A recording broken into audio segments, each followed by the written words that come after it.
Donald Trump going on the record before hitting up the Green Mountain State. Donald, nice to talk to you.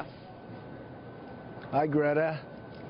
Donald, a lot going on in the world. I want to start first with foreign policy in North Korea. They have recently done a test that has shaken everybody, and you suggested that China get more involved, but no one's been able to solve this problem so far. So tell me what you would do. Well, they don't live and they don't breathe without China. China has a lot of power over North Korea. I've been saying this for a long time, and China is playing us like a fiddle.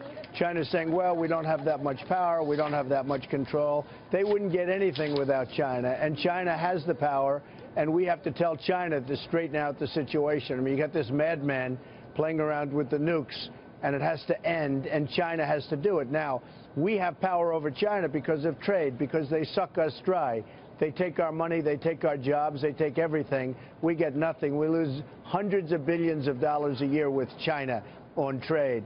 So, and frankly, if we ever stopped it, believe me, you'd see a depression in China like you've never seen a depression before. So we have power over China. We just don't know it. Our leaders just don't know it. China has to solve the North Korea problem. How serious a problem do you see this? I mean, look, you know, they've got, at least we know, atomic bombs, and Seoul, South Korea is a short distance away with probably 10 or 14 million people. And then every once in a while they do a test. I think the fourth test in about 8 years. How serious do you see this? Well, I think it's a serious problem because he's probably on the wacky side. He certainly, he could be a total nut job, frankly. I mean, it's amazing that a young guy would go over and take over. You know, you would have thought that these tough generals would have said, no way this is going to happen when the father died. So he's got to have something going for him because he kept control, which is amazing for a young person to do. And I would say this, we are protecting South Korea. I have tremendous expense with South Korea. I do a lot of business with South Korea. I like them. They're great people. They're wonderful people, but they make a fortune as a country. Every time I order a television set, when I order thousands of sets, I order so many television sets every year, you know, for different properties, thousands, they all come from South Korea.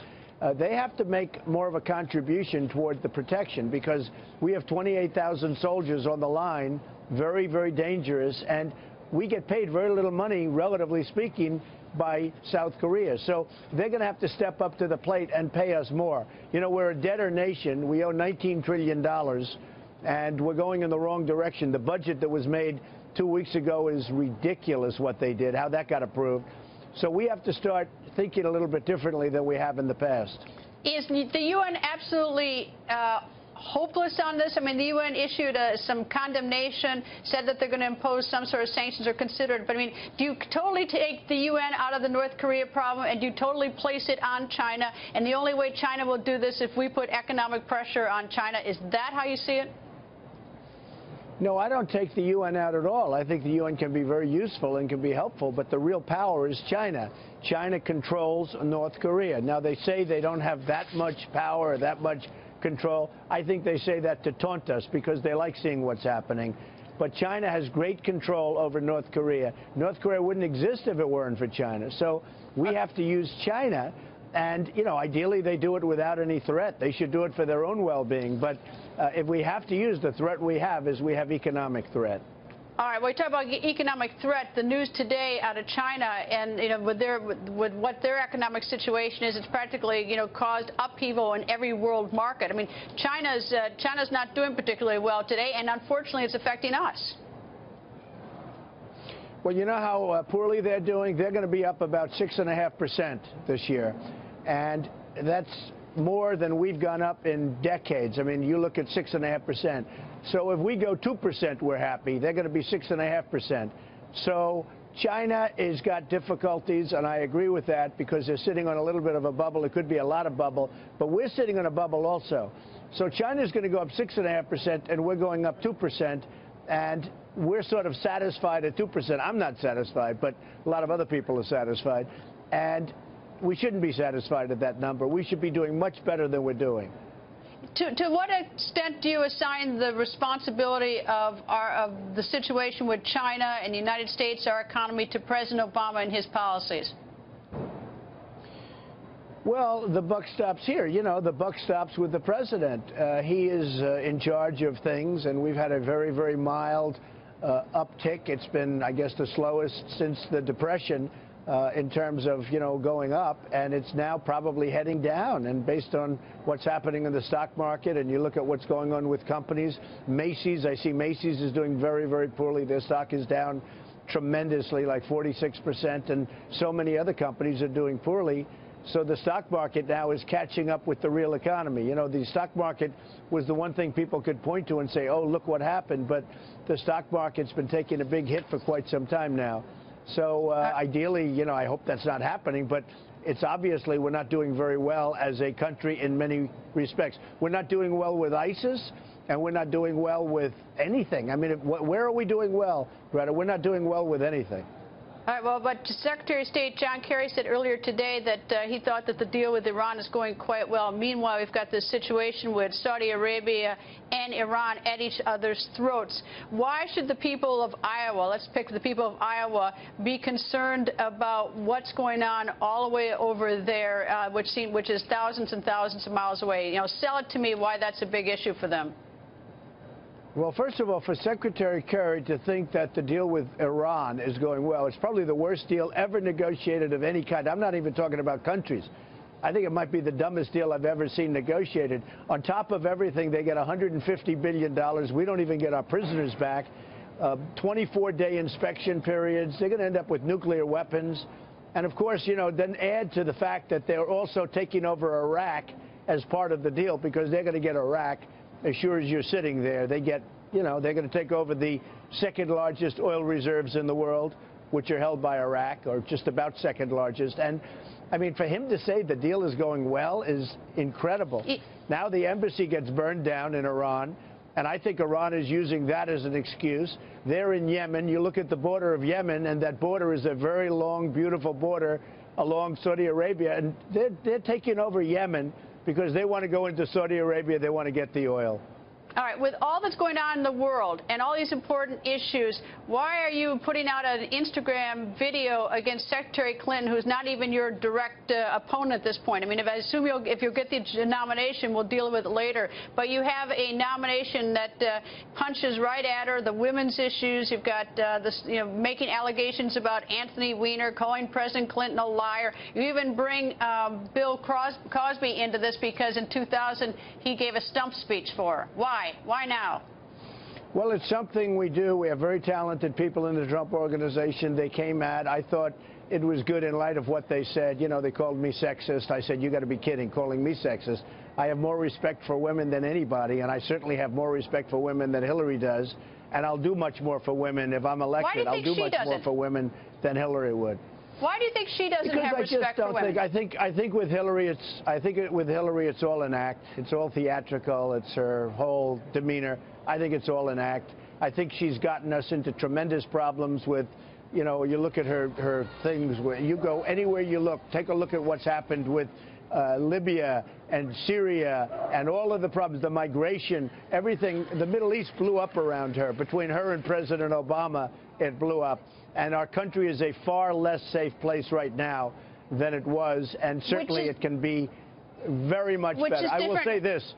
If I win, our country will be a safe place again. All right. But that's a different issue. Libya, Saudi Arabia, the Middle East, and Secretary Clinton for the 4 years that she was Secretary of State and before that, Senator. That's different from, I mean, the hit you're doing on her now has to do with her personal story. No, it's just a response to what they said about me. It's nothing more than a response, and I think it's very accurate, and I think it's a very good response, and it's one of those things. I mean, when they hit me, they get hit back. It's one of those things. Have to do it.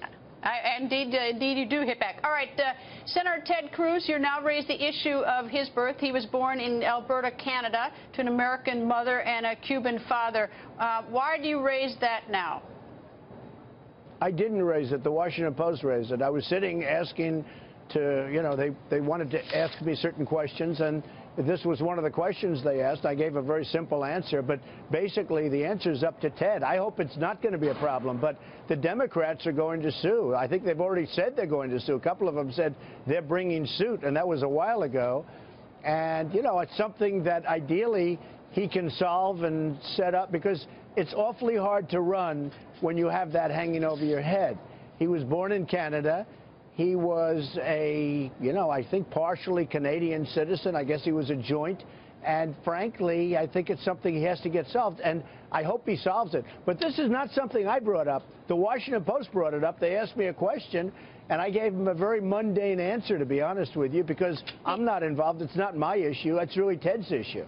I guess you see the sort of interesting or ironic, I don't know what it is, but Senator John McCain has apparently come out on your side, said it's a legitimate issue. He, of course, was born in a territory, Panama, but he said it's a legitimate issue, and this after you socked him for not being a hero. So that's sort of an interesting twist to this. Well, I saw that he came out. I saw that he came out pretty strongly. And again, you're saying it's my issue. It's a Washington Post issue. It's not my issue. I was asked a question. What do I know about it? I'm not involved in it. But I would say that somebody like Ted, because the worst thing that can happen is he gets sued by the Democrats and that he's not allowed to run. I would say he should go to court and get what they call a declaratory judgment, where you ask the judge to make a ruling before the fact. And I think something like that would be very effective. I do think it's probably something that he should get off his shoulders, because it's a tough issue. I mean, he was born in Canada, and a lot of people see that. He was a Canadian citizen, I guess, for a long period of time. He gave it up, 14 or 18 months ago. And, it's not an easy issue. It's a very complex issue. Hasn't been adjudicated yet fully, and it hasn't gone to the Supreme Court. But I think if he got a declaratory judgment, that would solve the problem. I think that's what he should do, frankly. But again, Greta, this is not my issue. This was just a question that was asked to me. And, I don't care about this issue. I want to win on the merits, on my own merits. I don't want to win because of something like this. All right. With time being so valuable between now and Iowa, and we all know how Vermont is going to go come 2016, why are you going to Bernie Sanders' backyard? It's actually his hometown. Well, they were really asking me. I have a lot of fans up there. I mean, it may be a Bernie Sanders socialism guy, or communism guy. I don't know what the hell he is. I look at your taxes are going to go up to 90% with this guy. But they asked me to go, and I hear they have 25,000 people showing up. They have lines going for 2 miles long. People said they've never seen lines like that in Vermont. And friends of mine that are up there that actually are conservative Republicans, they said, would you come up? And we went up, and you see what's happening on the news. I guess it's all over the place. They have lines that could be 20 or 25,000 people. That's the good news. The bad news is the event space only holds 1,400 people. So who knows what they're going to do, but there's a great outpouring of support. All over the country we have the outpouring. I mean, Greta, we had 35,000 people in Mobile, Alabama. We have 20,000 in Dallas. I mean, we have tremendous support, and we have unbelievable support in Iowa, New Hampshire, and South Carolina. Unbelievable. Thank you, Donald, for joining us. Thank you very much, Greta.